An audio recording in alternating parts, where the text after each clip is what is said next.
오늘 주일 말씀은 누가복음 6장 39절에서 45절 말씀. 우리 한번 교독하도록 하겠습니다. 제가 먼저 읽겠습니다. 또 비유로 말씀하시되 맹인이 맹인을 인도할 수 있느냐? 둘이 다 구덩이에 빠지지 아니하겠느냐? 제자가 그 선생보다 높지 못하나 무릇 온전하게 된 자는 그 선생과 같으리라. 어찌하여 형제의 눈 속에 있는 티는 보고 내 눈 속에 있는 들보는 깨닫지 못하느냐? 너는 내 눈 속에 있는 들보를 보지 못하면서 어찌하여 형제에게 말하기를 형제여 나로 내 눈 속에 있는 티를 빼게 하라 할 수 있느냐? 외식하는 자여 먼저 내 눈 속에서 들보를 빼라. 그 후에야 내가 밝히 보고 형제의 눈 속에 있는 티를 빼리라. 못된 열매 맺는 좋은 나무가 없고 또 좋은 열매 맺는 못된 나무가 없느니라. 나무는 각각 그 열매로 아나니 가시나무에서 무화과를 또는 찔레에서 포도를 따지 못하느니라.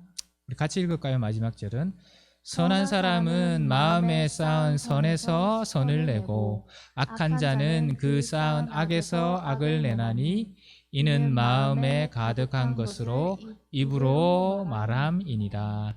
아멘. 오늘 이 누가복음 6장 이 말씀을 가지고 함께 주님의 은혜를 나누도록 하겠습니다. 여러분, 우리 예수님은 자기를 따르는 많은 사람들 중에 12명의 제자를 따로 불러 사도로 세우셨죠. 그게 6장의 시작입니다. 그리고 제자들에게 그들이 누구인지를 말씀해 주시고 제자들에게 주어지는 복을 선포하셨습니다. 그게 팔복이었죠. Beatitudes. 그리고 이어서 제자들이 실천해야 될 실제적인 삶의 규범들을 말씀하십니다. 그것이 저희가 지금까지 살펴본 6장의 이야기입니다. 그리고 이제 주님은 두 단락에 걸쳐 비유들을 통하여서 그의 평지 설교를 마무리하고 있습니다. 오늘은 그 이제 첫 번째 단락을 살펴보는데요. 여러분, 우리가 일상생활을 하다 보면 우리 눈에 이물질이나 먼지가 들어가는 경우가 흔히 발생합니다. 이렇게 우리 이제 눈에 먼지나 이물질이 들어가게 되면 우리는 바로 본능적으로 이제 손을 가져가서 눈을 비비게 됩니다. 근데 이렇게 손으로 눈을 비비게 되면 안구를 보호하고 있는 각막에 상처가 생겨서 염증이 생기거나 시력이 떨어지게 된다고 합니다. 그리고 또 우리가 또 하게 되는 그 행동이 있는데, 쉽게 하게 되는 행동인데 뭐냐면 다른 사람에게 내 눈을 이렇게 벌리면서 훅 하고 이제 불어달라고 합니다. 아주 세게 바람을 확 불어달라고 부탁을 하죠. 근데 여러분, 저도 집에서 종종 그렇게 해요. 저희 와이프도 눈에 뭐 들어가면 눈을 이렇게 빨리 불어달라고, 이게 뭐가 들어간 것 같다고. 근데 여러분, 이것도 그렇게 좋지 않다고 합니다. 왜냐하면 우리 입안에 있던 세균과 바이러스가 우리 눈에 옮겨가서 염증이 생길 수 있다고도 합니다.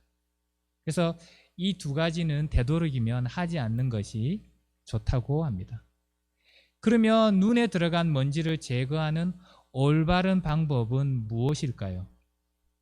제일 먼저 눈을 가볍게 이렇게 깜빡깜빡 거려보는 겁니다. 눈을 깜빡거리면서 움직이면 눈물이 생겨 이물질이 밖으로 나올 수도 있기 때문입니다. 그렇게 해도 안 되면 생리식염수나 인공눈물로 눈을 세척해서 먼지가 씻겨 나가도록 하는 것도 좋은 방법입니다. 또 다른 방법으로는 흐르는 물에 눈을 가져가서 씻는 겁니다. 흐르는 물을 눈에 물이 흐르도록 계속 이렇게 해서 그것이 자연스럽게 씻겨 나가도록. 그리고 마지막 방법으로는 물을 조그만 그릇에 이렇게 담아서 눈을 그 물에 담그고 그 물 속에서 계속 이렇게 눈을 깜빡거리는 것도 아주 좋다고 합니다. 요즘에는 약국에서 눈 세안액을 쉽게 살 수 있다고. 보니까 한국에서는 이렇게 가글처럼 그런 병에, 그리고 뚜껑이 그렇게 눈에 딱 이렇게 대도록 생겼더라고요. 거기에 눈을 넣어서 그 물을 넣어서 그 눈을 이렇게 넣어서 깜빡깜빡하면 그게 아주 약국에서 그렇게 팝니다. 예. 그래서 비상시에는 참 좋은 방법인 것 같아요. 하나 정도 이렇게 비치해 놓으면 세안액을 좋을 것 같습니다. 주님은 오늘 본문에서 특별히 우리의 눈에 대한 비유를 통해서 우리에게 중요한 가르침을 주고 계십니다. 이 비유를 통해서 예수 제자가 반드시 기억해야 될 주님의 가르침을 오늘 한번 살펴보도록 하겠습니다. 여러분, 첫째, 예수님의 제자인 우리는 누구를 따라가야 할지 주의해야 합니다. 예수 제자인 우리는 누구를 따라가야 할지 주의해야 합니다. 주님은 39절에 이렇게 말씀하시잖아요. 또 비유로 말씀하시되 맹인이 맹인을 인도할 수 있느냐? 둘이 다 구덩이에 빠지지 아니하겠느냐?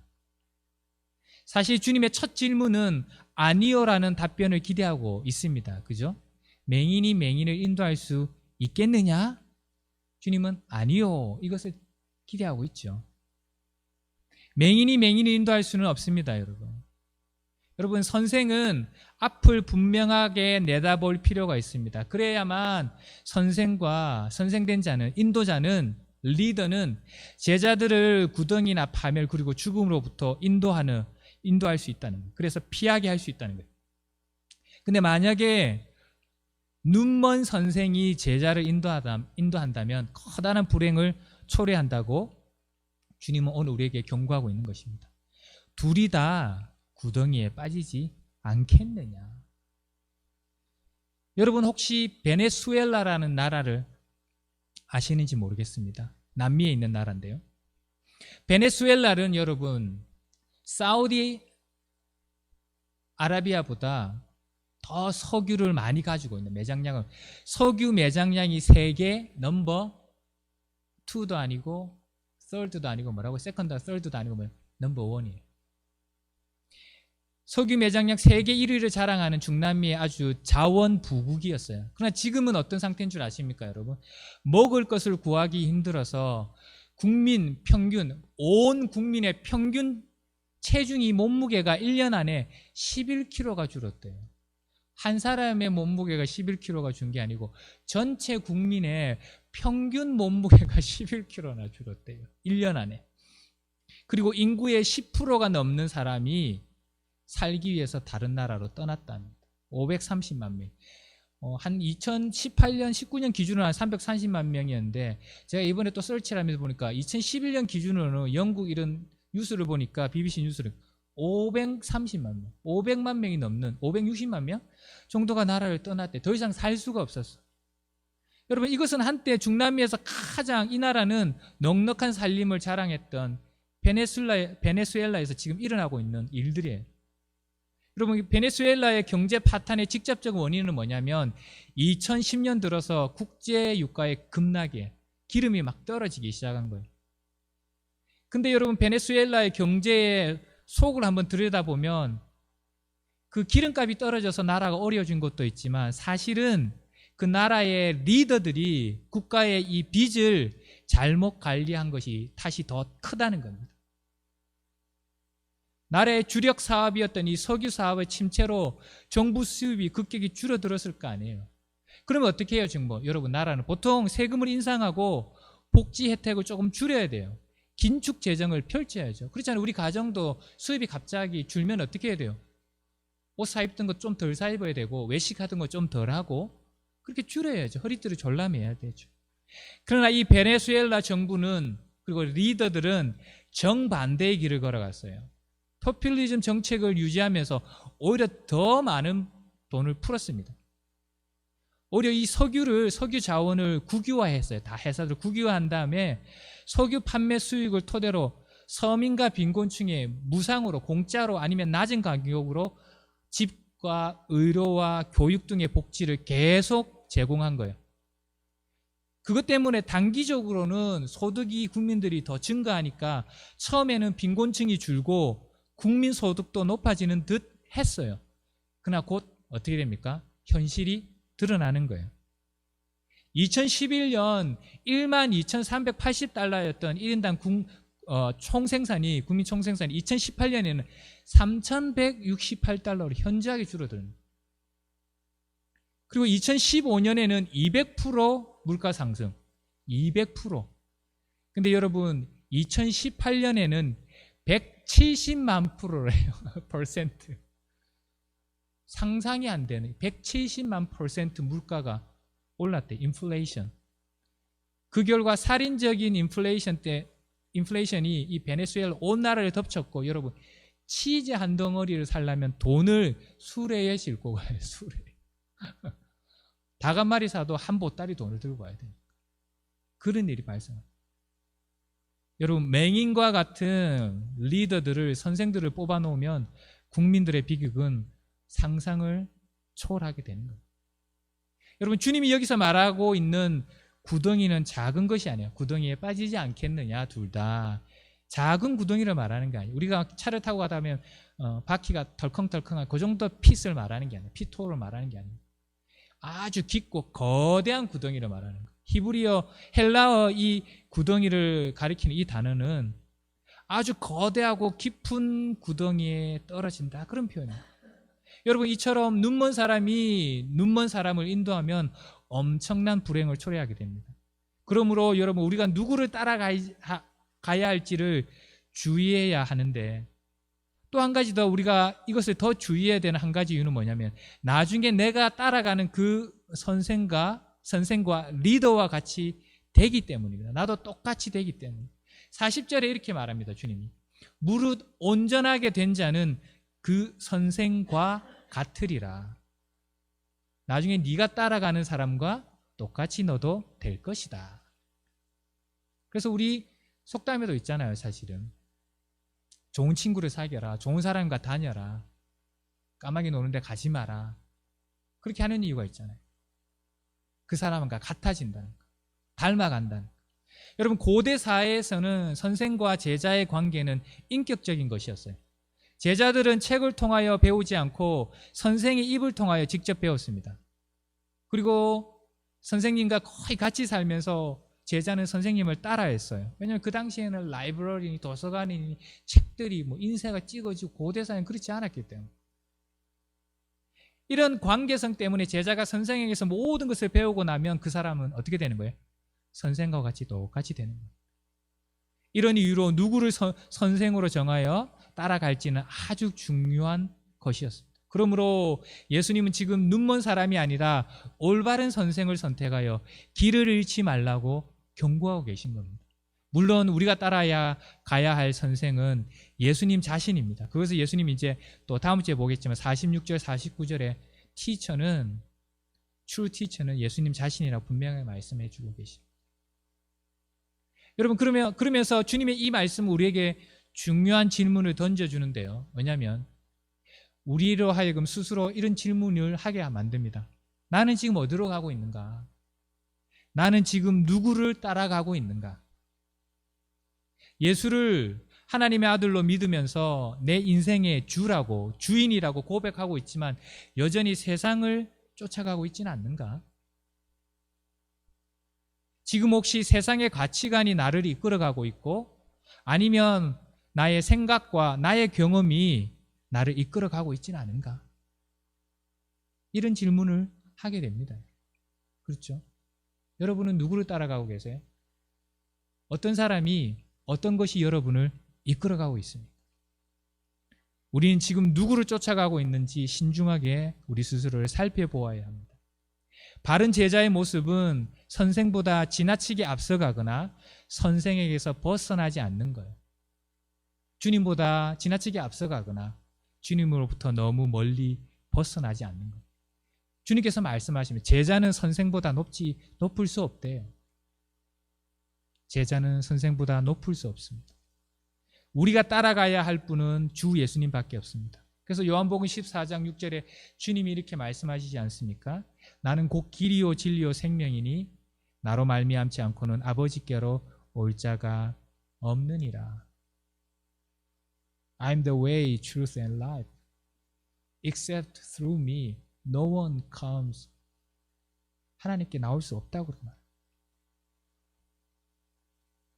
주님만이 우리를 깊은 구덩이와 죽음으로부터 구원하여 천국으로 인도해 줄 진정한 선생과 구원자가 되십니다. 아멘. 두 번째, 여러분, 예수 제자인 우리는 먼저 자신의 내면을 주의 깊게 살펴보아야 됩니다. 예수 제자인 우리는 먼저 우리의 내면을 주의 깊게 살펴보아야 합니다. 처음과 같이 주님은 보는 것과 관련된 것으로 두 번째 경고를 지금 주고 계세요. 41절에 어찌하여 형제의 눈 속에 있는 티는 보고 너의 눈 속에 있는 들보는 깨닫지 못하느냐. 여기서 티는 아주 작은 것이지만 들보는 플랭크, 집을 지탱하는 아주 큰 것이에요. 빔이에요, 빔. 그렇죠? supporting the house. 주님은 이런 분명한 대조로 이 사람의 위선과 뻔뻔함을 지적하고 있는 거예요. 너의 눈에는 들보가 들어앉아 있는데 남의 눈 속에 있는 작은 먼지를 빼내려고 한다는 게 말이 되느냐. You hypocrite. 자신의 커다란 문제점들을 해결하지 못하면서 다른 사람들의 작은 문제점들을 바로 잡아주려고 성급하게 시도해서는 안 된다는 말입니다. 주님은 이렇게 말씀하시는 겁니다. 만약에 네가 자신의 문제점들을 먼저 해결하지 않으면서 마치 전문가인 것처럼 자랑하면서 의시되면서 다른 사람들을 비판하며 조언해 주려고 하지 말아라. 그 대신에 너는 먼저 자신의 들보인, 눈 속에 있는 들보인 커다란 잘못들에 대해서 주의 깊게 먼저 살펴보아라. 너의 커다란 문제점들, 잘못점들을 먼저 살펴봐라. 주님은 우리가 주위 사람들을 자세히 살펴보라고 권면하지 않습니다. 주님은 다른 사람들이 뭐가 잘못하는지, 다른 사람들이 뭐가 잘못됐는지 그걸 아주 신경 쓰고 살펴보라. 주님은 항상 그렇게 말하지 않습니다. 주님은 항상 우리에게 말씀하십니다. 주님, 그리고 여러분, 저도 뭐 그럴 때가 많고 여전히 부족합니다. 우리가 설교 들을 때 그렇잖아요. 우리가 목사님 설교 들으면 그래, 저 이 집사가 이 설교를 들어야 되는데, 집에 있는 와이프가 이 설교를 들어야 되는데, 남편이 이 설교를 들어야 되는데. 여러분, 우리가 설교 하나님의 말씀을 왜 듣습니까?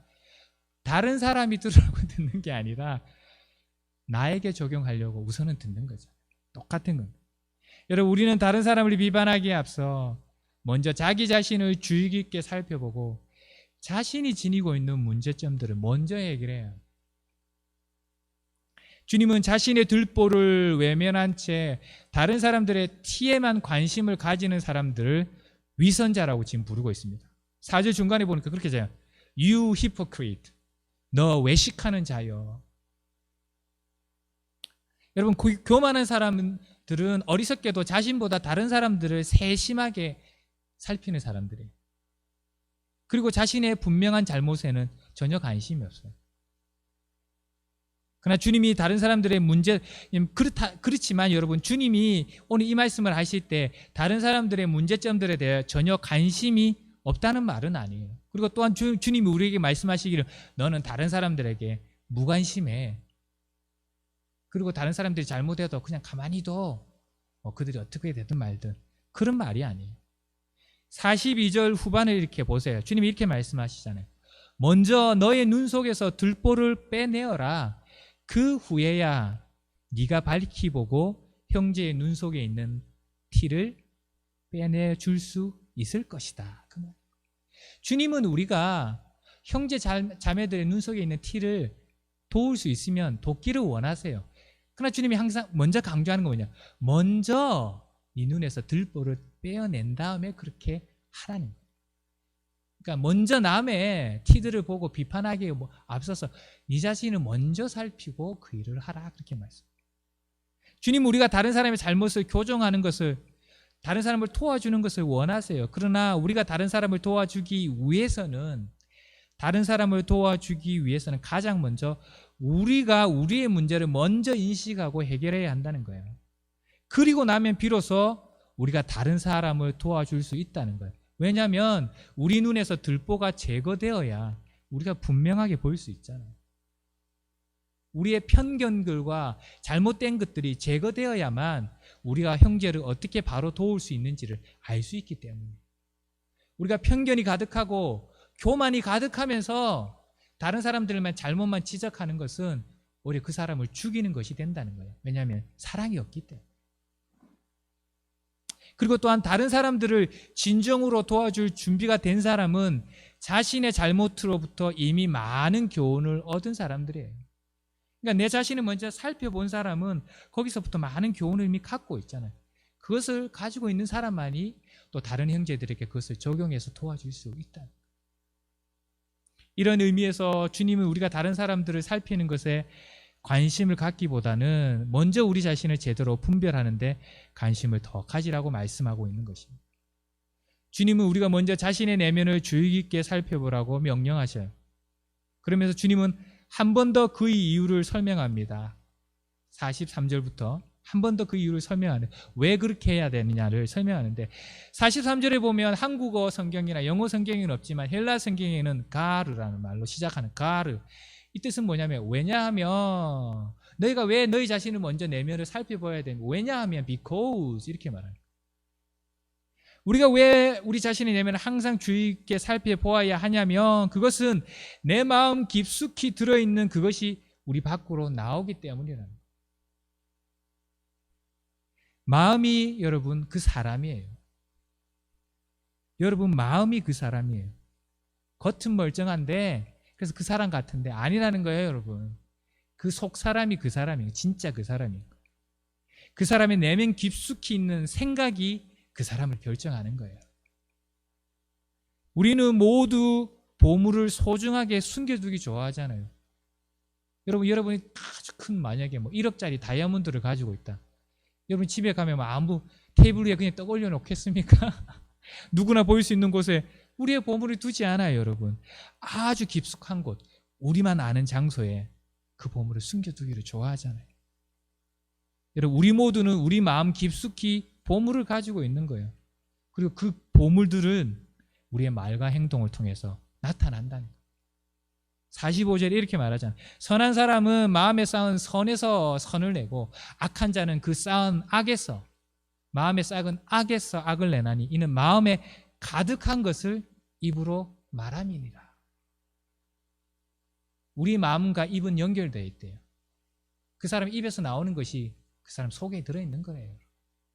그 사람 입이 다른 사람들을 비판하고 요구하고 더러운 것이 나면 그 사람 마음에 그것이 들어있기 때문에.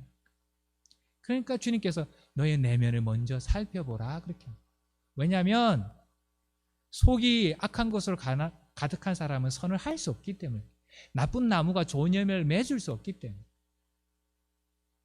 그러므로 주님은 우리가 따르는 선생을 그들의 열매로 확인하며, 그리고 우리가 누구를 따라갈 때 겉으로 사람을 확인하지 말고 판단하지 말고 뭐라고요?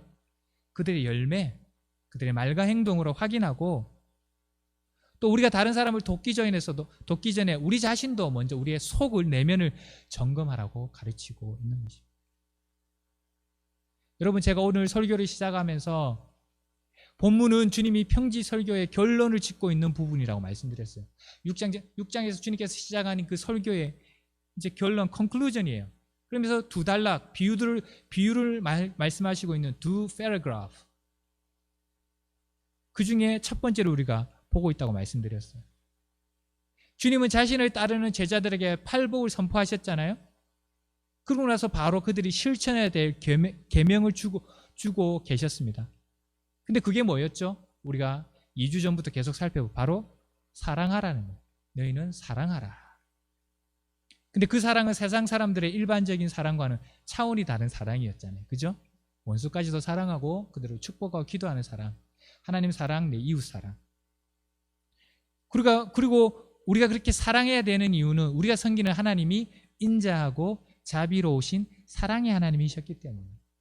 The reason is that the God we serve is love and He is merciful and kind. 우리도 그런 사람이 되어야 된다 이렇게 말씀. 그런 다음에 바로 오늘 말씀 전주에 있던 지난주에 뭐라고 했어요? 그런 사람은, 사랑하는 사람은 뭐라고요? 다른 사람을 비판하지 않고 오히려 용서해주고 제너러스한 사람이다 그렇게 가르쳤죠. 그리고 오늘 말씀이 이어지잖아요. 이제 컨클루전 들어가잖아요. 그러므로 이런 사람이 되기 위해서는 사랑하면서 비판하지 않고 다른 사람을 용서해주고 generously give 하는 사람은 다른 사람들에게 뭐라고요? 어떤 사람인지 오늘 가르쳐주고 있는 거예요. 그런 사람이 되기 위해서는 오늘 이런 사람이 되어야 된다. 예수 제자. 내가 누구를 따라가야 될지 주의 깊게 결정해야 되고, 그리고 먼저 나의 내면을 주의 깊게 examine하는 사람이 되어야 된다. 그렇게 말씀합니다. 사랑하는 여러분, 우리는 자신을 지나치게 신뢰하지 말아야 합니다. 오늘 이 말씀이 그 말씀이잖아요. 네가 맹인이 아닌 것처럼, 다 보는 것처럼 우리 자신을 지나치게 신뢰하지 말아야 합니다. 우리 자신에게 지나친 권위를 부여하지 말아야 됩니다. 여러분, 제자는 스승보다 높지 못합니다. 우리는 주님보다 높지 못해요. 바리새인들과 서기관들은 왜 그렇게 율법주의적인 위선자들이 되었습니까? 그들 스스로 의롭다고 생각했기 때문에, 그들 스스로에게 지나친 권위를 주었기 때문에, 그들 스스로를 너무 신뢰했기 때문에. 왜? They believed that they righteous. 눈이 멀었는데 눈이 멀지 않았다 생각했기 때문에. 주님께서 말했잖아요. 죄인인데 죄인이 아니라고. 자기 눈에는 들보가 없다고 착각했기 때문에. 사랑하는 여러분, 우리는 눈먼 사람이 되면 안 됩니다. 눈먼 사람을 따라가면 안 됩니다. 그리고 썩어질 것에 눈먼 세상을 따라가도 안 됩니다. 오늘 우리에게 주신 주님의 가르침대로 다른 사람을 살피기 전에 먼저 자기 자신을 주의 깊게 살피는 자가 됩시다. 그래서 자기 자신을 올바르게 평가해서 잘못된 점은 날마다 바로 잡읍시다. 그리고 우리의 내면을 보물, 즉 우리 주 예수님과 그분의 말씀으로 가득 채웁시다. 우리 마음에 예수님과 예수님의 하나님의 말씀, 주님의 말씀, 그게 보물이죠. 우리 마음에 돈 아무리 채워보세요. 그게 보물이 되는가? 썩는 것밖에 없어요. 우리 마음에 주 예수님과 그분의 말씀, 그 보물로 가득 채웁시다. 왜냐하면 주님의 말씀은 우리 인생의 빛이 되어 우리 길을 환하게 비춰주기 때문입니다. 그리고 우리가 맹인이 되는 것을 막아주기 때문입니다. 시편 119편 105절은 그렇게 말하잖아요. 주님의 말씀은 내 발의 등이요 내 길의 빛이니이다. Your word is a lamp to my feet and light to my path. 하나님의 말씀이 있으면 내 길이 넘어지지 않고 내 발이 넘어지지 않고 내 길이 어둡지 않다고 하잖아요. 우리가 맹인이 되지 않는다고 하잖아요. 잘못된 길로 가지 않는다고 말합니다. 하나님, 우리 마음속에 주님을 우리 마음 깊숙이 주님을 가득 채우고 날마다 하나님의 말씀으로 가득 채우면 우리가 그렇게 빛된 삶을 살 수 있습니다. 사랑하는 여러분, 우리도 바디메오의 축복을 받기를 원합니다. 여러분, 바디메오는 평생 맹인이었어요. 그가 그 눈먼 자로 살다가 참된 선생 되신 주님을 만나서, 예수님을 만나서 그의 인생이 완전히 변하게 됩니다. 마가복음 10장 51절 52절 이렇게 말합니다. 예수께서 말씀하여 이르시되 네가 무엇을 하여 주기를 원하느냐? 나한테 원하느냐? 맹인 바디메오가 이르되 선생님이여 내가 보기를 원하니다. I wanna see. Rabbi, I wanna see. 예수께서 이르시되 가라 너의 믿음이 너를 구원하였느니라 하시니 그가 곧 보게 되어 예수를 길에서 따르니라. 누가복음 똑같은 본문에서는 뭐라고 하냐? 그가 하나님께 영광 올리며 하나님을 찬양하며 기뻐 뛰며 예수를 따라갔더라. 그리고 그것을 지켜보던 모든 사람들이 하나님께 영광 돌렸더라. 저는 우리 모두가 이 바디메오의 삶과 같이 살아가기를 소망합니다. 우리의 눈이 환히 밝혀져서 우리가 하나님 앞에 서는 그날까지 이 땅 가운데 살아갈 때 예수를 기쁨으로 따라가며 하나님을 찬송함으로 말미암아 우리를 통하여서 세상의 모든 사람들이 하나님 앞에 영광 올려드리는 우리의 삶이 되시기를, 여러분의 삶이 되시기를 예수님의 이름으로 축복합니다. 아멘. 기도하겠습니다. 할렐루야. 하나님 아버지 감사합니다. 오늘 누가복음 이 6장 말씀을 통하여서 예수 제자인 우리가 이 땅 가운데 살아가는 동안 누구를 따라가야 될지 주의해야 될 것을, 그리고 우리가 다른 사람들을 살피기 전에 먼저 나의 마음은, 나의 내면을 날마다 점검해야 될 것을 주님께서 말씀하셨습니다. 그래서 다른 사람을 비판하고 정죄하는 삶을 사는 것이 아니라 내 눈에 둘보를 먼저 없애서 내가 정말 바르게 볼 수 있는 자가 먼저 돼요. 어렵고 힘든 형제 자매들을 도울 수 있는, 그래서 하나님 앞에 영광 올려드리는 우리 모두가 될 수 있도록 주님 축복하여 주시옵소서. 그래서 그것을 통하여서 하나님 앞에 영광 올려드리는, 그리고 주님께서 우리에게 말씀하신 바 그 사랑의 계명을 온전히 지키며 살아가는 우리 모두가 될 수 있도록 주여 축복하여 주시옵소서. 감사를 드리며 예수님의 이름으로 기도합니다. 아멘.